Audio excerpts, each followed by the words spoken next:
Good morning again.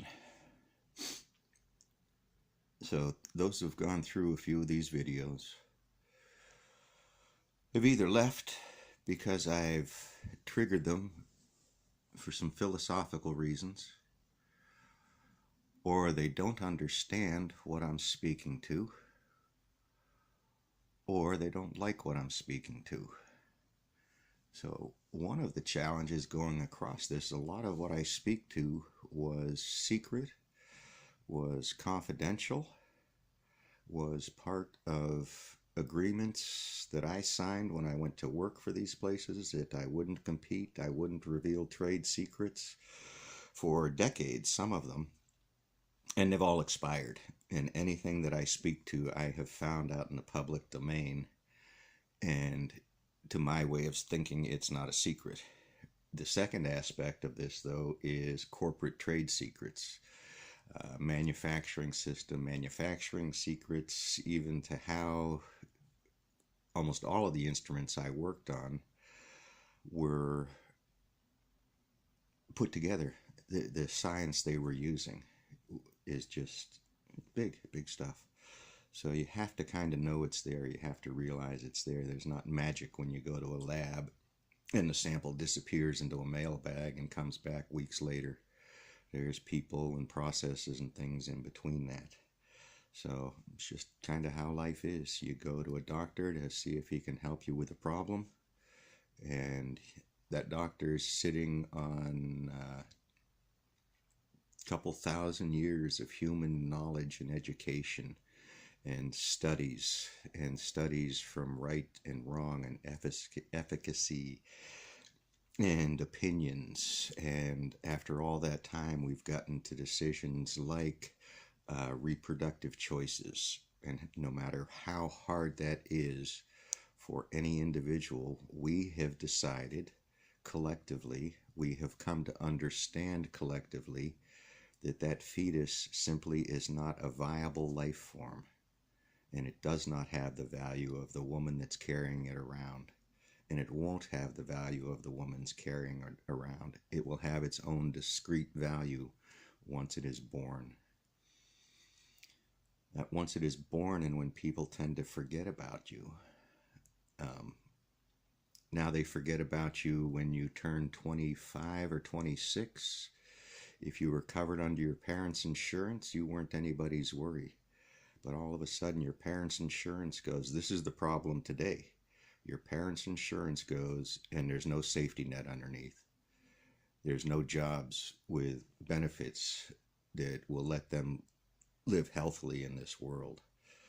So we need to stop some of these silly conversations that get stuck into real conversations, because truly, in the scheme of things, life matters more than beliefs. So, yeah, there it is. How does someone get here? I can't be called an expert by some people because I don't have a single degree. My training came from thousands of hours, the bulk of that in military schools, Marine Corps and Air Force. Over half my 4 years was spent in school.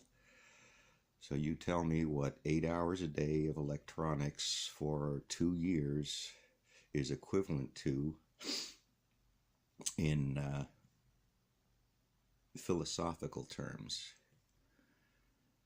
So to some degree, I can be dismissed until someone has an honest conversation with me, and that's kind of the challenge. Um, in nuclear conversations, this is prevalent. Again, you won't find a health physicist delve into a conversation with me because three things. A, it's complicated. B, they don't know how to speak to us, the proverbial we.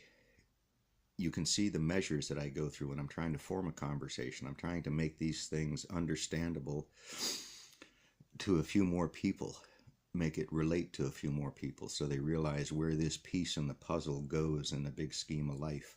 And that's complicated. It's very damn hard.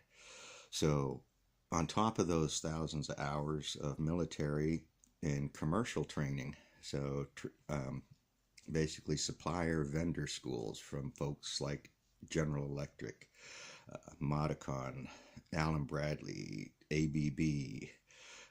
I got more names. You can go on a long time with this. So each of the things I bring up has rabbit holes in them. And folks use rabbit holes to try to draw you into a conversation and never finish, never explore the rabbit holes. So one of the keys in this is dragging these motherfuckers down in their rabbit hole, and you smear their face all around the corners of the rabbit hole until they're ready to come back out and want to offer you another rabbit hole. And it's very hard to pin these people down because they don't understand what you're saying. When you get into measurements, precise measurements, defined measurements we have been doing for decades, there's not much headroom for debate because you can prove these things. This is the industry's worry. This is the nuclear industry's worry.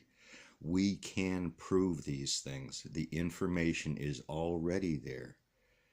It has been for some decades. They know that. That's what scares them. If there's enough people intelligent around to have a conversation that doesn't get get blown off into the weeds with bullshit beliefs, and that's exactly why they're inserted. If you think billionaire chemical companies run by people with chemical degrees and supporting Bibles all across the planet don't know exactly what they are doing with your conversations, then you're wrong. You've been misled. Whoever your elders are, they're kind of broken. I suggest you go challenge them, because grow some balls. You too, ladies.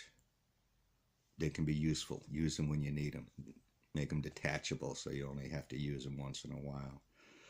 No open carry. That's just rude. So, get some confidence in what you know. The only way to have that is to understand what you know and to set aside what you don't until you can reason through it. Vote peace and not out. I'll pick a hard subject next time.